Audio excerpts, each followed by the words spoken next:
Ako po si Lita Naabot, isang higaunon, leader ng mga kababaihan, isang asawa't ina at isang hinabol weaver.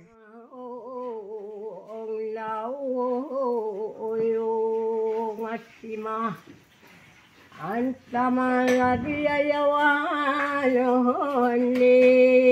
Ang paghahabi at papel ng mga kababaihan sa pagpapanatili ng kalikasan ay magkaugnay at iisa.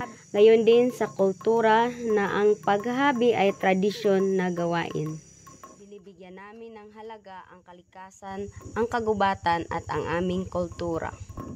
Ang paghahabi ay isang gawaing nagbibigay sa aming kababaihan na oportunidad na kumita at ito rin ay isang gawain na nangangalaga ng kalikasan habang pinapanatili ang aming kultura at tradisyon.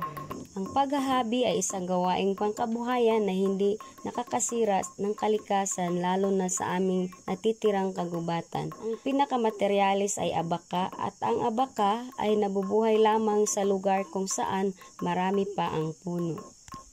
Tinatanim namin ang abaka sa tinatawag na buffer zone. Kung gusto namin na may malusog, matibay na abaka, dapat ay meron din kaming malusog na kagubatan na siyang nararapat na ekosistema para sa abaka. Ang abaka ay pinaparami namin kasama sa aming pagpapabalik kagubatan o reforestation. Ang aming mga native na variety na abaka ay hindi ginagamitan ng pestisidyo kung kaya hindi nakakasira sa aming mga sapa at lupa. Ang hinabol ay may malaking ginagampanan sa aming komunidad at kultura bilang mga higaunon. Ang hinabol ay hindi nawawala sa mga kasalan at ritual. Ito ay ginagawa naming sugot o regalo na nagpapatibay ng pagkakaibigan at binibigay namin sa mga bisita.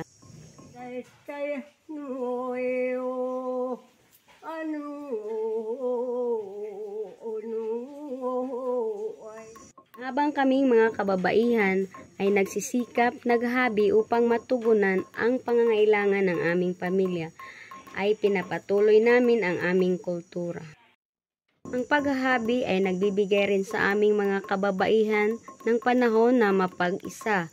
At ang panahon na ito ay nagsisilbing therapy dahil ito ay nagpapakalma sa aming mga isipan. Habang naghahabi, kaming mga kababaihan ay umaasa na itong ginagawa namin ay magbibigay ng extra income. At dahil dito, napapanatag ang aming kalooban.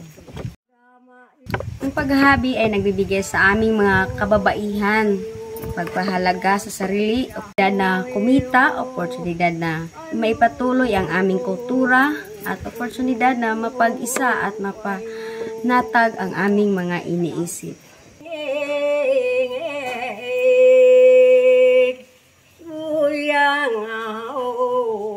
Ang